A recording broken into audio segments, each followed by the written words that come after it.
Hey, this is Rebecca here at Faith, Hope, and Wellness, and today we are going to be talking about MTHFR. Mouthful, but it is a single nucleotide polymorphism, another mouthful, but it is a SNP for short. And so basically it is a gene.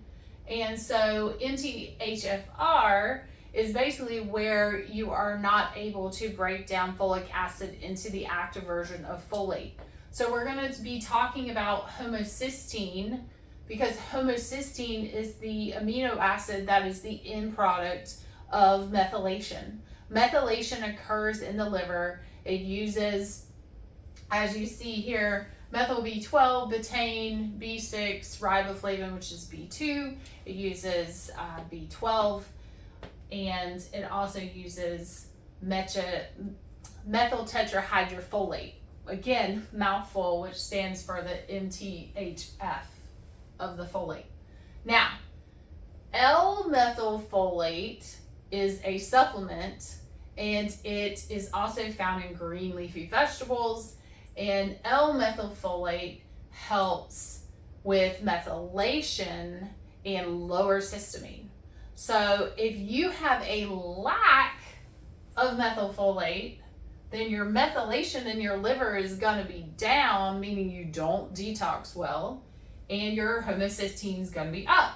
So if your homocysteine is up and is up extremely high, you're more at risk for blood clotting and you can have inflammation. So what is our goal homocysteine? What do we want our goal to be? We want our goal to be 7. So let's say you have a person come in and they're like, oh, well, I have the MTHFR gene. Well, that's fine and dandy, but the person's homocysteine, has it been checked? Are they running 7? If they're running 7, that's great, because guess what? They're eating enough green leafy vegetables and they're eating enough folate in their diet. Now, if you have somebody with this as well and their homocysteine is higher, then you can also lower homocysteine by using methyl B12. You can take betaine, which is a acid in digestion in the stomach. You can take P5P, which is the active version of B6, and you can take riboflavin, which is B2. Now, the biggest thing with this gene is you have to avoid synthetic folic acid. So synthetic folic acid, meaning you have to avoid things that have synthetic folic acid in them, such as bread, cereals, and different processed foods. So because if you take methylfolate and you also take folic acid, you have a very good chance of the folic acid binding to a receptor first, and the methylfolate won't get in there. So you cannot give folate based on MTHFR alone. Okay, that's a huge point. The reason being is, again, you could be eating enough leafy greens and the homocysteine is absolutely normal. Say it's 7. Okay, let's say I swab somebody for MTHFR and they're positive. That doesn't mean that they're not getting enough green leafy vegetables.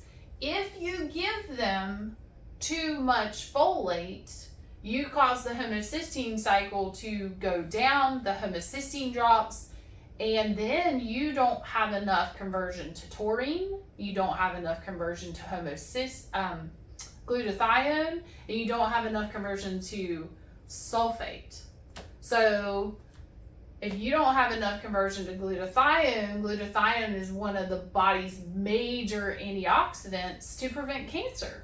So a lot of times if you have somebody who is a hypermethylator, which can happen, and their homocysteine is 3, then they're not getting enough glutathione, which is a huge problem. So you cannot just give folate based on MTHFR alone. You have to draw a homocysteine. The funny thing is when you swab for MTHFR, basically it's $1,000 test for insurance companies and stuff like that. It's pretty expensive. Guess how much a homocysteine costs cash? $34. So always check a homocysteine is the basic point of this story. And so you don't need to supplement with methylfolate if the person's eating green leafy vegetables and their homocysteine is anywhere from 6.5 to 8. So basically, diet, whole foods, green leafy vegetables is going to help folate. But if you have somebody who has this MTHFR gene, then you may have to supplement with these extra things like methyl B12, betaine, B6, B2, and of course methylfolate itself. So this is just a quick little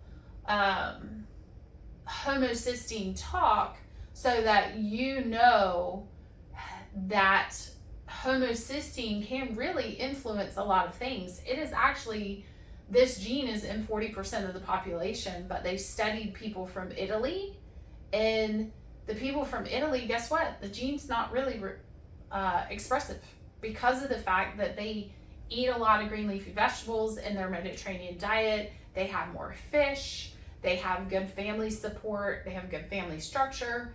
So all of this alone really helps, and it's called nutrigenomics, meaning that you can change your genes by your nutrition. And this is a perfect example of using green leafy vegetables to help MTHFR. So this is just one gene. We obviously have several, and I hope this is a good teaching factor for everybody, and we will see y'all next week.